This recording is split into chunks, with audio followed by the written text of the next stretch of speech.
Bonjour à tous. Allez, aujourd'hui, mission spéciale. On va devenir des détectives de phrases. Dans chaque phrase, on va partir à la recherche de deux indices secrets hyper importants, le sujet et le verbe. C'est parti pour l'enquête. Alors, voilà notre plan pour cette enquête. D'abord, on va parler de la mission. Ensuite, on cherchera notre premier indice, le verbe. Puis le deuxième, le sujet.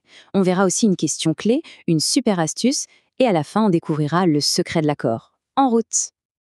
Allez, on plonge dans notre première enquête. Il faut savoir qu'une phrase, c'est un peu comme une petite énigme. Et notre mission, si on l'accepte, c'est de trouver les indices les plus importants qui sont cachés dedans. Et voici notre toute première énigme. Regardez bien cette phrase toute simple. Le chat mange. Eh bien, nos deux indices secrets sont cachés juste là, parmi ces trois petits mots.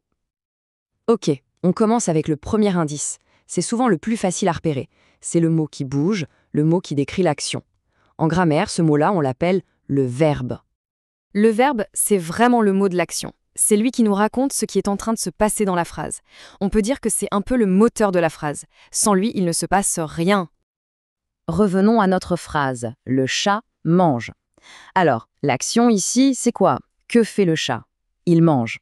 Voilà, mange, c'est notre premier indice. C'est le verbe. On le voit bien ici, il est mis en avant. Prenons un autre exemple pour voir si ça marche. Dans la phrase « il court », quelle est l'action? Qu'est-ce qui se passe? Eh oui, c'est court. Court, c'est le verbe, c'est le mot de l'action. Allez, un dernier pour la route. Le soleil brille. L'action que fait le soleil, c'est de briller. Donc, brille, c'est le verbe. Super, on a trouvé notre premier indice, c'est génial. Bon, maintenant qu'on a trouvé l'action, le verbe, il faut bien qu'on trouve qui fait cette action, non? C'est l'heure de trouver notre deuxième indice. Et voilà la définition, toute simple. Le sujet, c'est la personne, l'animal ou la chose qui fait l'action. On peut dire que c'est un peu le héros de la phrase. On retourne voir notre chat. La phrase, c'est « le chat mange ». On sait que l'action, c'est « mange ». Alors, on se pose la question « qui fait l'action de manger ?» Qui est-ce qui mange?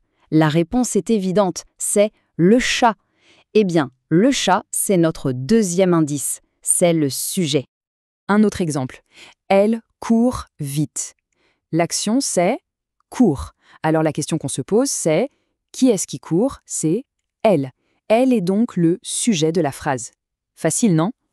Maintenant, attention, je vais partager une astuce de pro, une astuce de détective.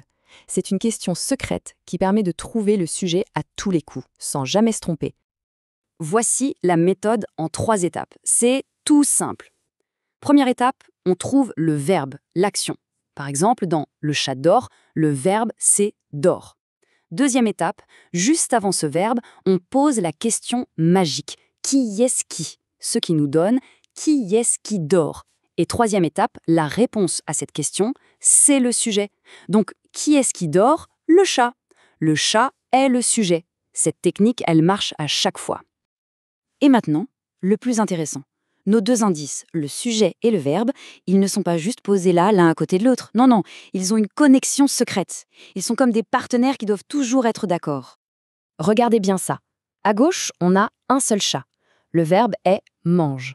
Mais regardez à droite. Maintenant, il y a plusieurs chats. Le sujet a changé et du coup, le verbe aussi doit changer. Il se transforme et devient « mange » avec un ENT à la fin.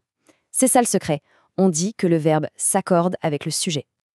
Alors, pour résumer, voici les 2 questions à toujours garder dans sa boîte à outils de détective. Pour trouver le verbe, on demande « quelle est l'action ?» Et pour trouver le sujet, on demande « qui est-ce qui fait l'action ?» Avec ça, plus aucune phrase n'aura de secret pour nous. Et voilà, notre première enquête est terminée. On a appris à trouver les 2 indices les plus importants, le verbe et le sujet. Le plus important, c'est de toujours se poser les bonnes questions. Maintenant, chaque nouvelle phrase devient une enquête amusante. Alors, on est prêt à résoudre la prochaine énigme?